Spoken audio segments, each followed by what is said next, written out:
ዓለመይ እንታይ ኢለሞ ብምንታይ ክገልጸኪ ዝደቀሰ ልበይ ዲኺ ክተበራብሪ ናብ ህይወተይ ኣቲኺ ነዚ ሓረግ እዚኣ ክጽሕፋ ከለኹ ልበይ ብሓንቲ ህይወት ተተንፍስ ንሱ ድማ ብናትኪ ፍቕሪ ቅድሚ ምምጻእኺ ልበይ ኣብ ዓሚቕ ድቃስ ተሸኺሉ ከምቲ ጸልማት ለይቲ ብርሃን ዝሰኣነ ኮይኑ ነይሩ ኩሉ ጸጥ ኢሉ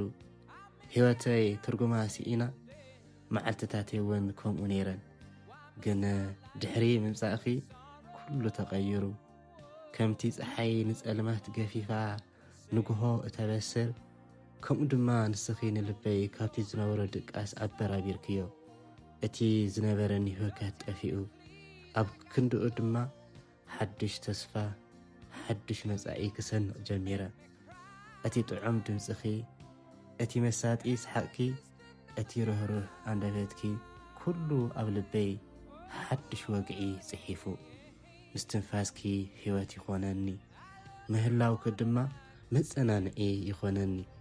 ኣብ ቅድሜኺ ክቐርብ ከለኹ ንዓለም ብኻሊእ ዓይኒ የዝርያ ኩሉ ነገር ብሩህ ይኸውን ትርጉም ድማ ይረክብ እዚ ልበይ ንዓኺ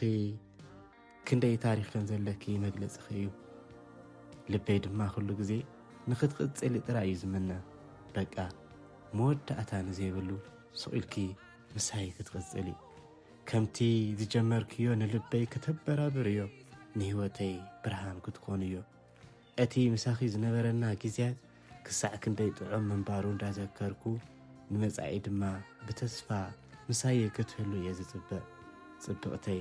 ከምቲ ዓንተሆይ ዝበልክዎ ዝደቀሰ ልበይ ክትበራብሪ ዶ መጺኺ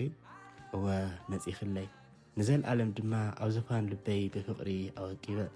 ከም ብረክየ ውቅብተይ